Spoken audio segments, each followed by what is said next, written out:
In chemistry, every student's experiment exploded at exactly 2:15, except mine. 29 beers exploded simultaneously. Glass everywhere, kids screaming, the fire alarm going off. My lab partner Riley and I stood there untouched. Our beaker still perfectly intact, crystals forming normally. "What the hell?" Terry yelled, pulling glass from his hair. Mrs. McNichols ran in with the fire extinguisher, even though nothing was actually burning. "Everyone out now!" We evacuated to the parking lot. 3 kids had cuts from flying glass. The paramedics came. The fire department. Even the bomb squad. "Why didn't yours explode?" Aubrey asked me, blood dripping from a cut on her cheek. "I don't know." Riley was standing really close to me. Too close. "Lucky us," she said quietly. Something felt off about how she said it. The investigators tested everything. The beers, the chemicals, the hot plates. Everything was normal except for one thing. Every exploded beaker had traces of sodium metal. Sodium explodes in water violently. Someone sabotaged the experiments. Principal Barron announced, "We're reviewing security footage, but I already knew who did it." Riley had been my lab partner all year. Always complained about the curve. Always angry when other kids did better than us. "You did this," I whispered to her during lunch. "Prove it. You added sodium to everyone's beaker except ours. You're crazy."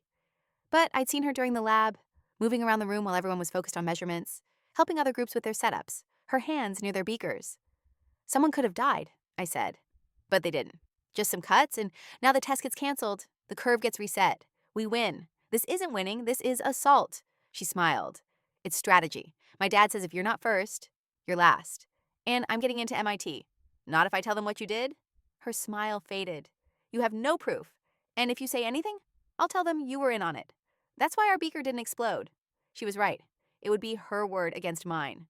The girl with a 4.00 GPA and perfect attendance versus me with my solid B+ average. The security footage was mysteriously corrupted. The camera in the chemistry room had malfunctioned right before class. Riley's dad worked in IT for the district. Mrs. Nichols had to throw out the entire unit. Start fresh. The kids who got hurt missed 2 weeks of school. Tara needed 12 stitches. Riley got into MIT early admission. Her essay was about overcoming adversity in competitive academic environments. But karma's funny sometimes. MIT called me in April. They'd received an anonymous tip to check the chemistry lab's backup server. The one Riley's dad didn't know about. The one that showed her dropping sodium chunks into 29 beers while everyone was getting safety goggles. Her acceptance was rescinded. She was expelled. Criminal charges were filed. At graduation, her chair was empty. Her dad was in prison for tampering with evidence. Her mom moved away. The anonymous tip, it was from Aubrey, the girl with the scar on her cheek, who'd been recording on her phone when the explosions happened. She'd caught Riley in the background of her video, hand in someone's beaker. She'd waited until after acceptances to report it. Wanted Riley to feel the win before losing.